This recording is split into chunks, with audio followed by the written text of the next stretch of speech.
Do we really need another Grinch movie? That's what us fans of the Jim Carrey, Ron Howard version, and our numbers have grown throughout the years because the movie's so amazing. But anyway, that's what us fans of the live-action version have been asking ourselves when the announcement for this animated movie was made, again when we saw the trailers, and yet again when it finally hit multiplexes. But like a Who, I'm a sucker for anything that has to do with Christmas. So, of course, I went opening weekend. Perhaps, though, and many did, by the way, and perhaps it's not just the Christmas setting that got me like a Who, but a little bit more. Because interestingly, the two biggest opening weekends ever for a Christmas movie are the two Grinches. Okay, so let's cut to the chase. Which one is better? Shockingly, it ended up being a pretty tough decision. But ultimately, I decided that Jim Carrey is still Grinch King.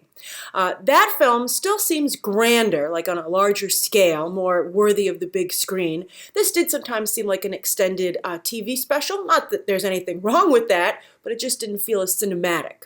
Carrey's Grinch is darker, edgier, and funnier. So quotable. This was funny, but not as quotable as Jim Carrey's Grinch.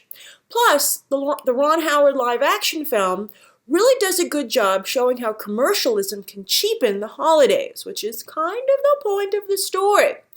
But this Whoville? Well, I think this Whoville gets it just right. I not only LOL'd at this movie, quite a bit in fact, but I oohed and awed aloud as well. At one point I was like, oh, I should quiet down a little bit because I'm not watching this movie privately. I was so into it. And I wish that this movie was a Christmas catalog/brochure, and I bet Universal does too. In fact, I wouldn't be surprised if part of the mandate of this movie, coming on down high from Comcast, which owns Universal, it's at NBC, was to depict a future theme park land, and that's why Whoville doesn't go overboard this time around. Because I wouldn't want to visit Ron Howard's Whoville unless I could meet Carrey specifically Carrey's Grinch. But I could spend hours just shopping, strolling, and sipping in Illuminations, whether or not the Grinch showed up. Not to say that Benny C's Grinch isn't a delight. He has some good jokes. He has some fabulous sight gags. I laughed out loud a lot, particularly at the physical humor.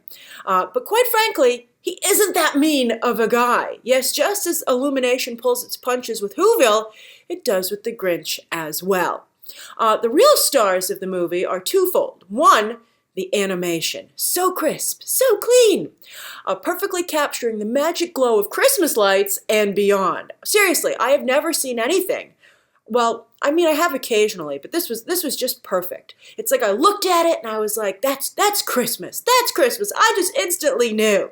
I mean, even down to the teeniest, smallest detail. This movie is like pure Christmas. If you cut it, it would bleed Christmas, but it's too nice, and it's not going to get into a knife fight like the live action one. And then the second star of the movie, well, that's obviously Max.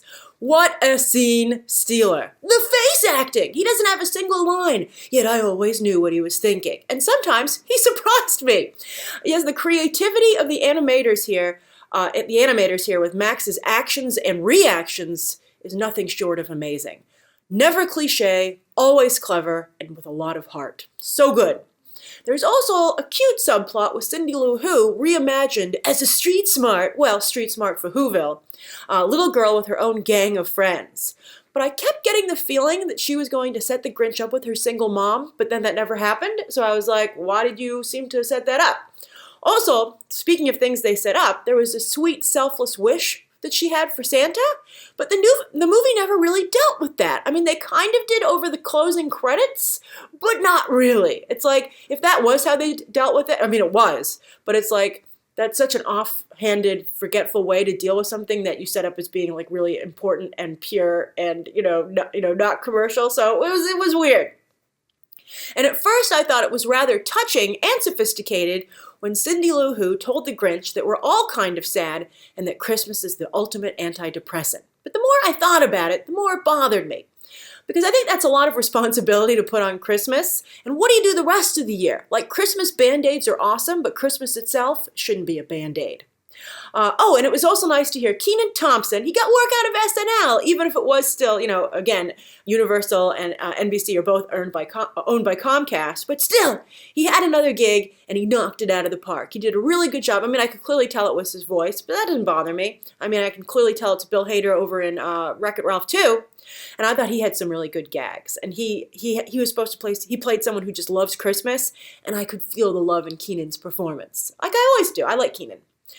So while I really, truly enjoyed this movie and hope Universal builds a real-life Whoville, I want to go to there, speaking of NBC Universal properties, this is more of a sweet treat than the full roast beast.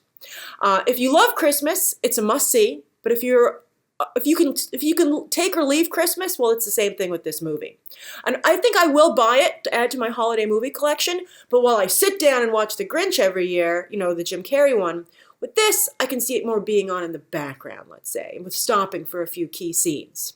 Finally, before I let you go, two other things that I want to touch on that I thought were quite interesting from a business perspective. All right, so, one, it was fascinating to me that Kevin Hart did the voice for Snowball for the Illumination intro alongside a minion. Now, I know they're promoting Secret Life of Pets 2 and all that, and he didn't rate the trailer, so maybe this is how they, the teaser trailer, so maybe this is how they made it up to him.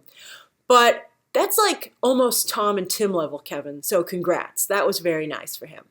And then, two, Chris Meledandri, who's the head of Illumination Entertainment and now heads up all of Universal Animation, which now includes DreamWorks, he stuck his name on the front of this thing. Like, it's a Chris Meledandri production, and that's the very first title card, the very first thing that you see when the movie starts. It was both cool and off-putting.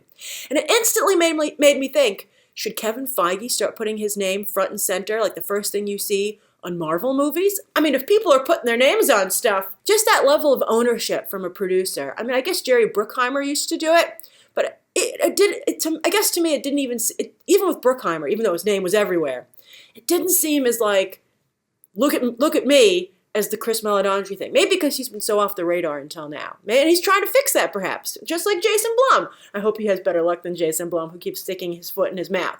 But what do you think? What do you think of producers putting their names on stuff? What do you think of this movie? What do you think of it compared to the Jim Carrey one? Share your thoughts down below. Thanks for going over this with me. And of course, as always, you can check out some more videos right now.